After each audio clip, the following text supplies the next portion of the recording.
Bonjour et bienvenue à un nouvel épisode de Trois filles et un livre. Moi, c'est Camille. J'espère que vous allez bien aujourd'hui. Et puis aujourd'hui, je suis là pour vous faire un épisode solo. Ce sera juste moi. On va parler d'un sujet qui m'intéresse énormément, qui fait partie de ma vie, qui me tient énormément à cœur. Donc, c'est le sujet de la danse et plus particulièrement de la danse dans les livres ou des livres de danse. Donc, je vais vous faire un petit peu une petite mise en contexte de pourquoi je vous jase de ça aujourd'hui. Euh, je suis artiste en danse contemporaine. Donc, moi, dans la vie, mon métier, c'est de bouger, danser avec des gens. C'est-à-dire que je vais soit être interprète en danse contemporaine.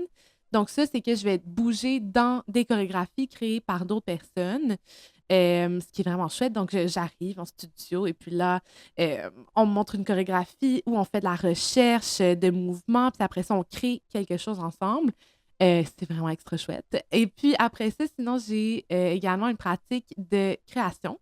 Donc, moi, avec une de mes amies, on a un collectif de danse qui s'appelle Comme un collectif. Et puis, dans ce collectif-là, on va créer des chorégraphies. Également, avec ça, on fait des événements de danse aussi.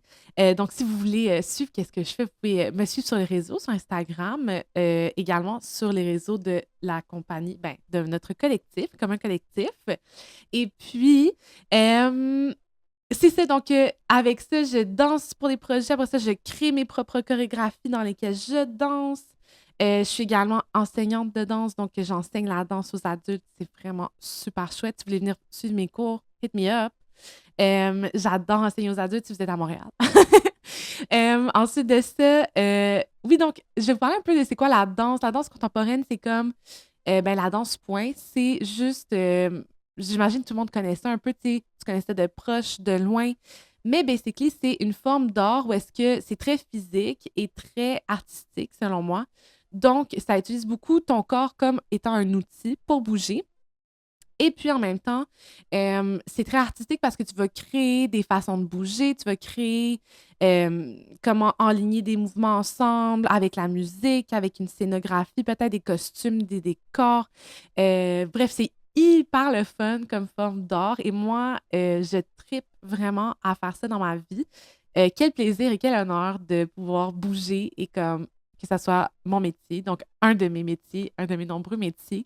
Euh, Parce que quand on est artiste au Québec, des fois, ça prend plusieurs métiers différents pour pouvoir vivre ta vie, tu vois. Donc, malheureusement, il n'y a pas assez de financement public, selon moi, euh, pour faire vivre les arts vivants. Mais écoute, on est là, on continue de créer, on continue de bouger, on continue de se soutenir, d'être en communauté.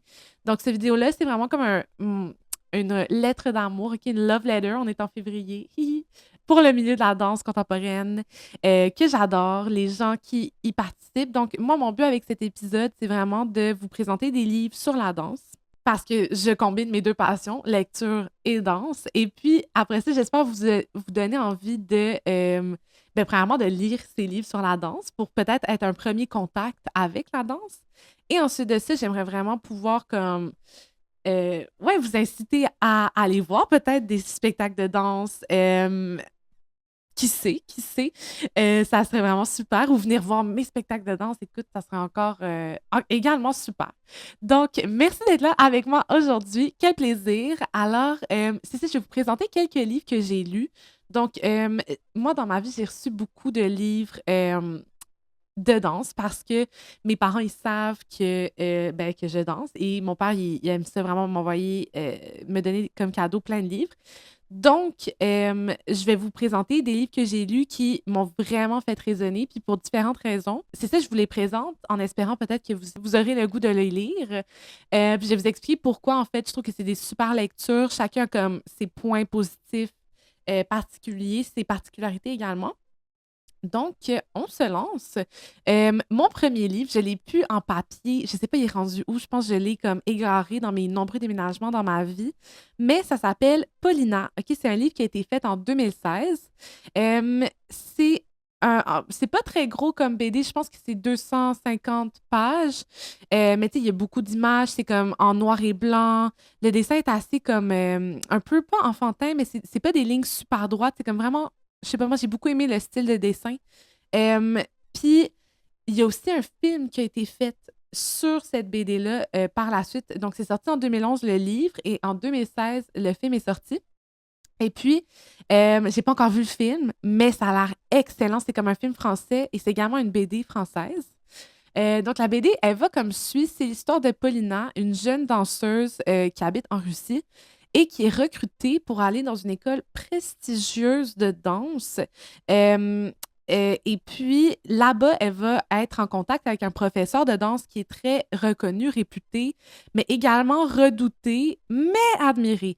Donc, c'est comme elle va développer une relation un peu comme difficile avec cette personne-là qui va vraiment beaucoup la pousser, mais en même temps qui va être vraiment toxique. Puis après ça, elle va décider, après avoir vu une pièce de danse contemporaine, ça va comme chambouler sa vie. Puis là, elle décide d'aller à Paris et travailler pour une chorégraphe qui fait justement de la danse, qui n'est pas juste du ballet classique, parce qu'elle, j'ai peut-être oublié de mentionner, parce que moi, pour moi, c'est clair les différences, mais elle a fait du ballet classique. Donc, ça, c'est le ballet. Tu sais, tu fais des pointes, c'est très codifié, c'est très structuré. Il y a beaucoup de pression dans le milieu du ballet classique, surtout quand tu fais ça au niveau professionnel. Donc, là, c'est ça. Elle se rend en France pour essayer de, comme, justement, trouver un nouveau sens à sa danse. Fait que c'est elle, en fait, qui va penser à son passé. C'est elle qui va évoluer dans ce nouveau milieu en France qui est totalement différent de qu'est-ce qu'elle a vécu en Russie. Et puis, c'est vraiment un livre très touchant, c'est très dramatique, mais c'est vraiment touchant. Puis j'ai tellement, tellement aimé ma lecture. Je vous le recommande vraiment beaucoup. Puis, tu sais, ça vous permet peut-être, si vous connaissez pas du tout le ballet, de comprendre en fait les enjeux de ce milieu-là quand c'est au niveau professionnel. Puis, tu sais, c'est pas partout comme ça, mais tu sais, il y a quand même beaucoup de pression dans ce milieu-là. Puis, moi, j'ai lu ça quand j'étais quand même jeune, puis ça m'a vraiment inspirée, ça m'a vraiment comme touchée comme histoire en tant que jeune danseuse qui, à la base, faisait juste du ballet avant de faire de la danse contemporaine. Donc, tout ça super codifié. En tout cas, je me suis vraiment reconnue dans les pressions qui étaient appliquées à son corps, qui étaient appliquées à elle, puis cette recherche de libération, en fait. Donc, c'est vraiment un super livre, je vous le recommande fortement. Donc, ça, c'était Paulina, le premier livre dans lequel je voulais vous parler. Ensuite de ça, j'ai le livre qui s'appelle Tans. OK? Donc, celui-là, je l'ai en format papier. Oh, wouh! Donc, Tans, point d'exclamation. Et puis, ça a été fait. Ah! J'ai oublié de mentionner Paulina. Ça a été écrit par Bastien Vives. Donc, si vous voulez le trouver, sinon, si vous tapez livre Paulina, ben, vous allez trouver sur Internet. Là, mais donc, c'est ça, c'est Bastien Vives. Et puis, ensuite de ça, Tans, c'est de Morane Mazar. Et Tans, OK, c'est également une BD. Donc, ça, c'est environ 250 pages aussi. Ça a été fait en quelle année, Tans? Ça a été écrit, ah oui, ça a été écrit en 2020. Puis ça, qu'est-ce que j'ai? C'est le tome 1. Moi, j'ai pas lu le tome 2. C'est une BD qui a extrêmement beaucoup de couleurs, beaucoup d'images, pas beaucoup de texte. Vraiment chouette à lire, OK? Donc ça, c'est vraiment cool. C'est l'histoire. En 1957, en Allemagne, d'un danseur qui s'appelle Ulay, Uli.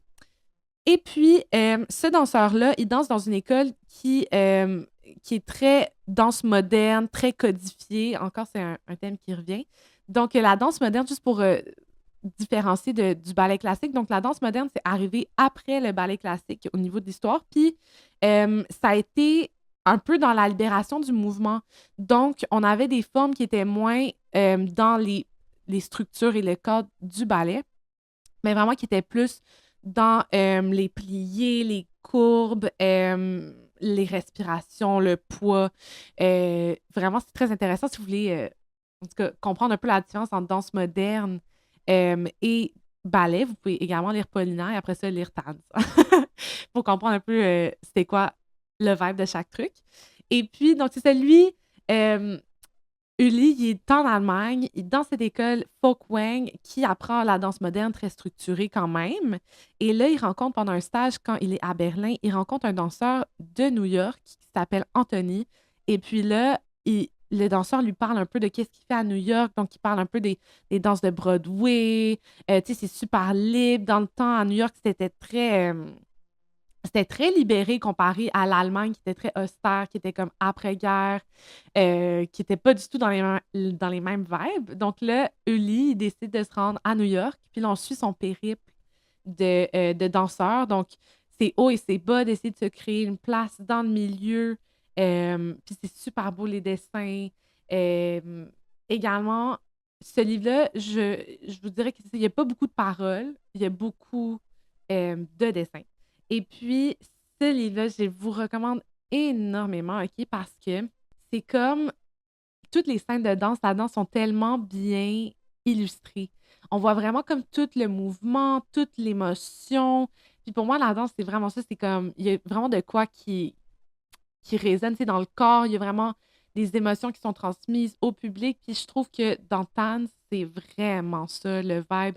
Tu peux comme voir, parce que c'est super bien illustré, c'est super beau. Donc, si vous avez le goût d'avoir une espèce de, de préambule ou comme une petite fenêtre sur c'est quoi la danse puis le mouvement, c'est vraiment un livre génial, OK? Puis, en plus, il y a un petit plus à la fin qui mentionne un peu les personnages importants du monde de la danse, que ce soit en Allemagne ou aux États-Unis, à New York plus précisément, qui ont vraiment marqué cette époque-là, sur lesquels l'auteur s'est inspiré pour écrire son histoire. Donc, c'est comme un peu basé sur l'écosystème de la danse de ces années-là, dans ces endroits-là. Donc, c'est comme en même temps un petit peu historique. Donc, je vous recommande énormément. En plus de ça, il y a une histoire d'amour entre Uli et Anthony. Donc, c'est vraiment cute. Je vous recommande également pour ça. Donc, ça, c'était mon deuxième livre, Tans, de Moran Mazar. Mon troisième livre, on s'en va encore dans quelque chose, dans comme une BD. Ça s'appelle Une histoire dessinée de la danse. C'est quand même un gros livre, OK? C'est de Laura Capel et Thomas Gilbert. Et puis, donc, ce livre-là est excellent, OK? Moi, j'ai tripé ma vie, OK? J'ai eu des cours d'histoire de la danse quand j'étais plus jeune dans le cadre de mes formations en danse, que ce soit au cégep ou à l'université. Et puis, tu sais, on voyait un petit peu à travers les époques, c'était quoi les styles de danse, selon les enjeux des époques, c'était quoi les esthétiques. Mais tu sais, c'était des cours, c'était quand même danse. haha. Mais là, quand j'ai reçu ce livre-là, Une histoire dessinée de la danse, c'était vraiment un bonheur pour moi parce que dans le fond, c'est comme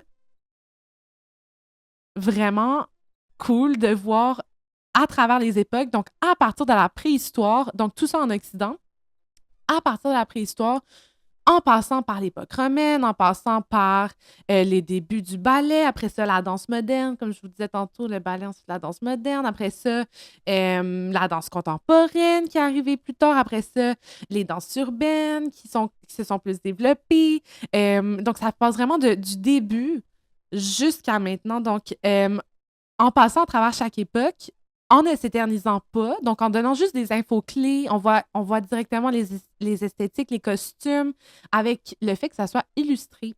Et là-dedans, on suit deux filles, Andrea et Camille. Wow, je me suis vraiment par ailleurs reconnue là-dedans. Euh, donc, Andrea et Camille, qui sont les deux personnages qui vont passer d'une époque à l'autre et puis qui vont explorer la danse à travers chaque époque, qui vont danser à chaque époque, euh, à chaque période, en fait, historique. Et c'était une lecture, là, vraiment juste du bonbon pour moi, qui aime vraiment ça quand même, une histoire, de comprendre d'où viennent les choses. Puis ça, je vous le recommande énormément si vous êtes une personne qui aimait les choses un peu historiques, ou même si vous avez juste le goût de découvrir c'était quoi la danse chronologiquement pour comprendre un peu c'est quoi, je vous recommande énormément ce livre-là. C'est super, en plus des belles illustrations. J'ai vraiment trippé. Vraiment, je vous le recommande. Donc ça, c'est mon troisième livre, si je me souviens bien. Ensuite de ça, OK, j'ai gardé mon meilleur livre pour la fin, donc là, je fais l'autre livre que je veux vous parler, puis après ça, on va parler de mon dernier livre, OK? Hem, donc, ce livre-là, c'est une biographie, OK, d'une artiste qui a été vraiment une artiste iconique, OK, des années folles. Elle s'appelle, Joséphine Baker. Je sais pas si ça vous dit de quoi comme nom, mais moi, j'en ai entendu parler, vraiment tout le temps parce qu'elle est à ce point iconique. Elle est juste comme vraiment, elle a marqué énormément le milieu culturel, le milieu artistique, le milieu, du divertissement dans les années folles, particulièrement à Paris. Donc, c'est sa biographie qui s'appelle Joséphine, qui a été écrite en 1976, en tout cas publiée en 1976. C'est comme un ramassis d'écrits faits par elle, faits par des amis, des lettres, des proches de Joséphine. Donc, c'est comme un portrait biographique de ce personnage-là qui vraiment lui rend honneur, en fait, il rend honneur à son histoire.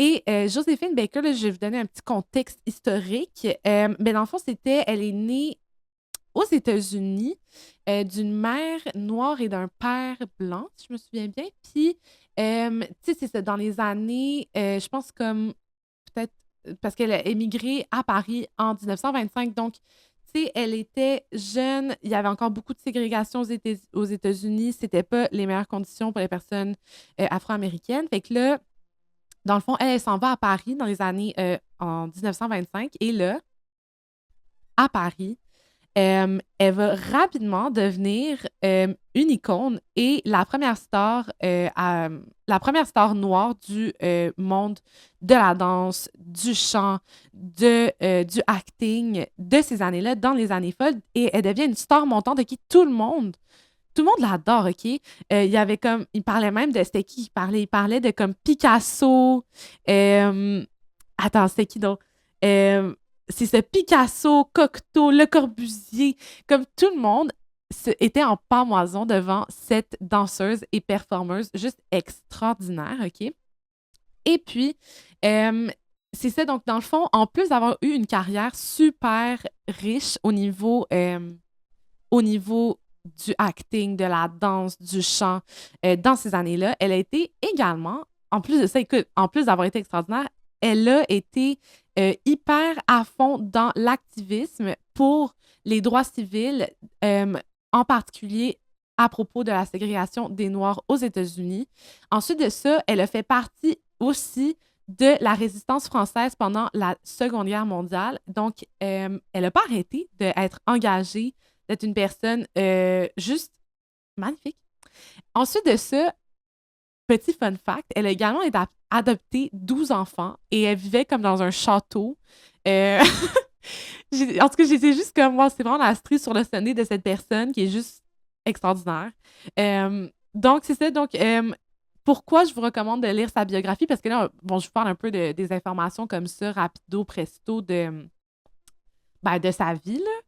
Mais c'est vraiment, vraiment le fun de pouvoir avoir des détails sur c'était qui cette personne-là, de pouvoir lui rendre hommage parce que vraiment, elle a fait beaucoup pour faire avancer, que ce soit les trucs sociaux, les droits civils.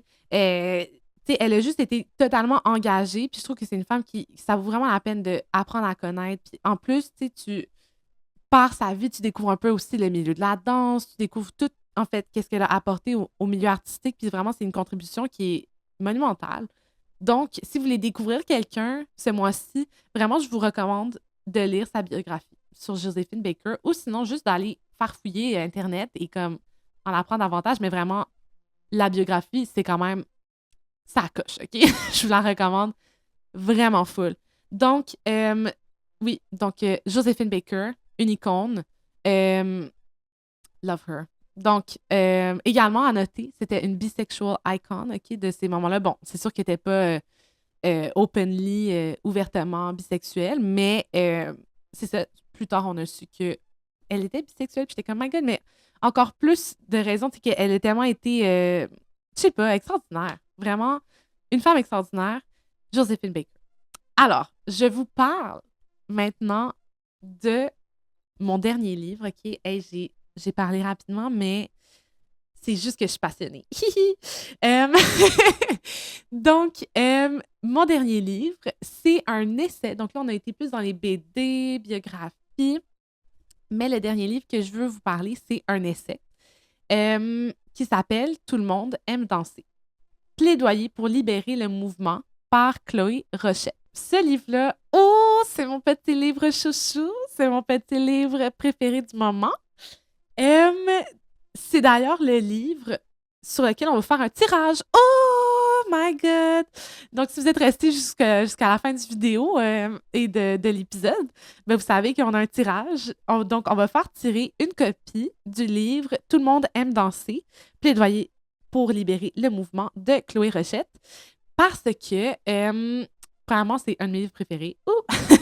C'est un petit livre super court, il y a comme 180 pages, si je me souviens bien.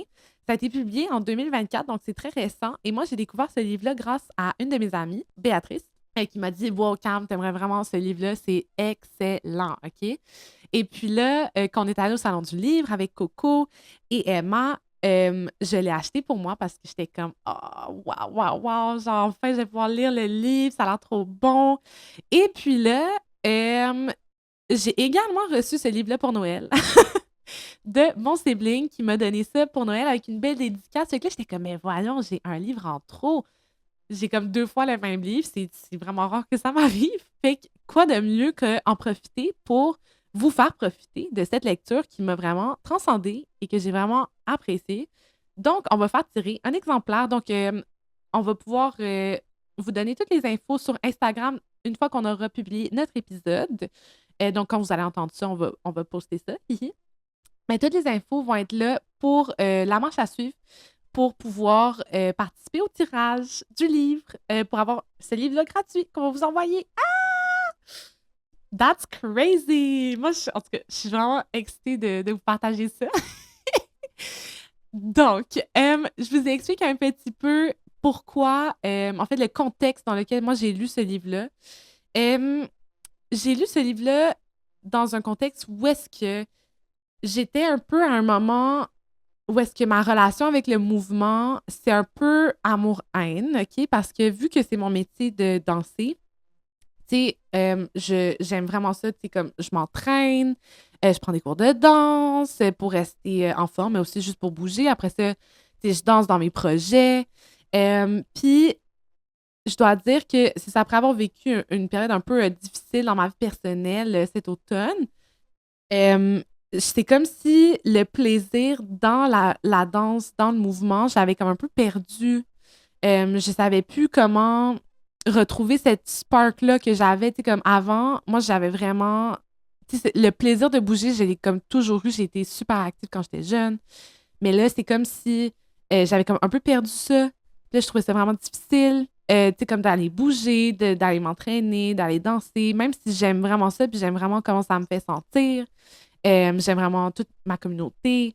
Mais quand même, je trouvais ça difficile. Puis là, j'étais comme, ah, j'avais vraiment besoin de comme retrouver le plaisir de bouger, le plaisir de jouer, de danser, d'avoir, tu sais, comme que ça soit pas juste une tâche, ça soit comme le fun. Puis là, justement, ce livre est arrivé dans ma vie. Tout le monde aime danser. Et c'est vraiment la réponse à mes questions, c'est la réponse à mes besoins de ce moment-là. Parce que j'ai vraiment pu. Ben, j'ai dévoré ce livre, OK? Tout d'abord.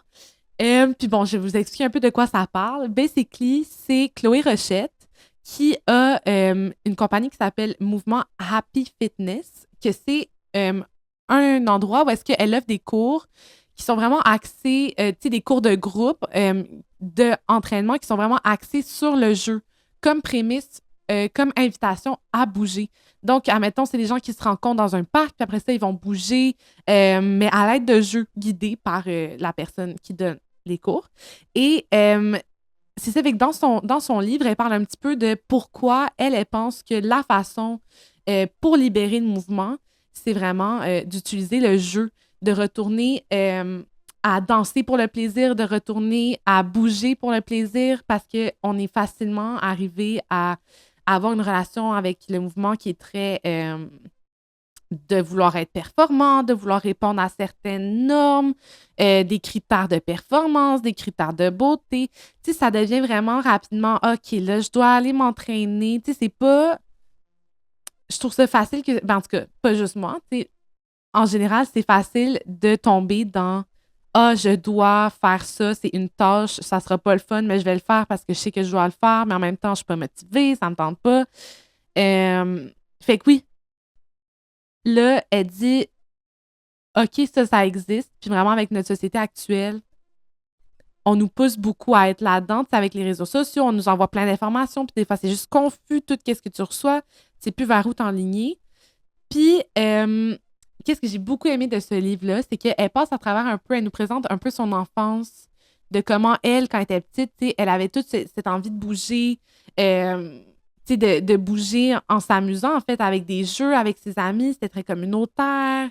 Euh, Puis que selon elle, c'est vraiment pour libérer le mouvement, ben il faut amener cet aspect de jeu dans sa pratique et il faut comme arrêter de prendre ça trop au sérieux, en fait. Euh, Puis aussi, elle parle du fait que c'est ça que danser aussi, c'est une façon, tu sais, t'as pas besoin d'être bon, t'as pas besoin d'être performant, juste de bouger pour le plaisir de bouger, c'est comme c'est déjà super, puis ça te permet de reconnecter avec cette envie de juste jouer. Genre, danser, c'est jouer le mouvement. Donc, c'est ça. Je pense vraiment que, ben moi, ça m'a fait vraiment du bien comme lecture, là. J'étais comme, ah, wow, que juste, des fois, il y a juste besoin, tu sais, j'ai juste besoin de quelqu'un qui me dise, hey, vraiment, tu peux, il y a cette façon de voir la vie aussi qui existe. C'est pas si compliqué, c'est pas si c'est pas si intense, là, tu peux relaxer. Euh, puis vraiment, ça m'a full inspirée. Puis là, ça m'a full redonné envie de bouger, de me donner des défis, de me dépasser, mais de justement retrouver cette espèce de plaisir à bouger que j'avais quand j'étais plus jeune. Puis vraiment aussi, quand j'étais plus jeune, mais aussi juste un peu plus récemment, mettons, quand il y a quelques années, là, ou même pas un an, on va dire. Mais de retrouver cette espèce de plaisir à bouger, cette espèce de spark, ça m'a comme vraiment fait du bien. Puis là, tu sais, j'ai full le plaisir à m'entraîner, à me donner des défis, à aller prendre des cours. Je sais pas, je suis comme...